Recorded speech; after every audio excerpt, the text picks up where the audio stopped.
Did I pass out again? What'd I miss? I am uncertain if I will ever understand your overkill mentality. If you're reusing older cabinets, you'll need to purchase longer screws for them. Are you ready?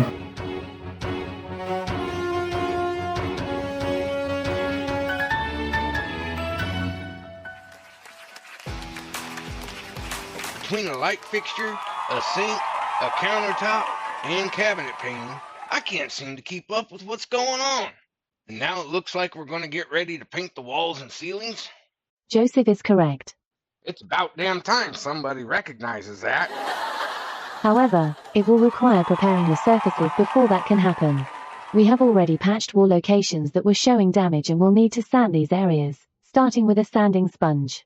It may also require a sanding mesh. However, because some of the damaged areas are composed of plaster, more aggressive meshes may need to be applied, like the possible use of a sander in locations that are resistant. Now you're just singing my song.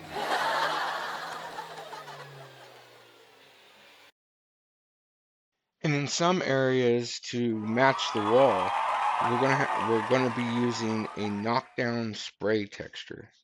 And it's time to take the mirror down. So we'll start with loosening these. We won't remove them yet. And we're only loosening them enough to allow the mirror to become free. Then we'll remove the top one. That will allow the mirror to come down. Just like that. Lift and go. And be careful because this is 7 years. To avoid excessive masking and cutting in while painting, it is better to remove as many of the wall and ceiling fixtures as possible.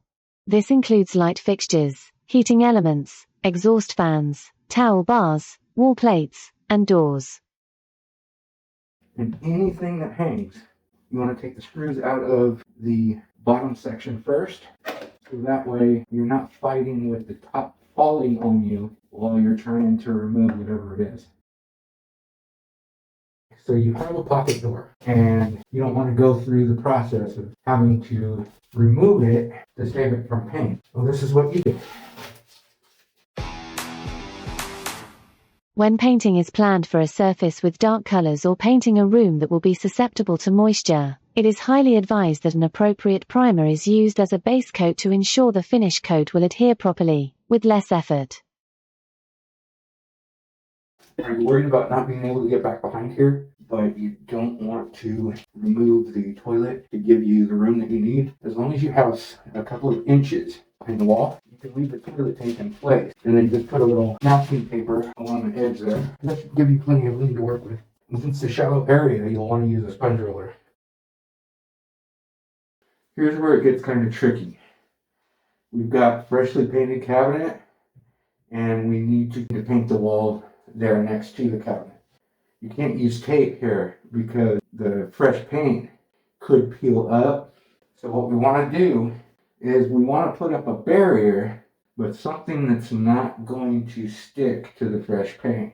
And that's where this guy comes in. You just put it at an angle, you brush it in along that edge, just as long as you don't put too much pressure on the fresh paint, and you'll be okay. Different wall features may have different application requirements. A brush is best for edges and corners. A 3/8 snap roller or higher is for textured surfaces, and sponge rollers for flat surfaces are highly suggested. Another reason for having a smaller roller is that you can get around all this stuff too without a problem. Primer has a similar process as paint. Because of that, it is usually beneficial to apply more than one coat of primer before painting. Multiple coats will increase the ability to block stains, resist moisture, and cover over darker colors. We're gonna put a second coat of primer on here and then let it dry over, let it set up overnight before we start painting, which will be another Captain Shorts. If you're like me, over here scratching your head as far as what's going on and how it's going on, ask us questions in the comments, and you can even email us through our channel. Give it a try. What could it hurt?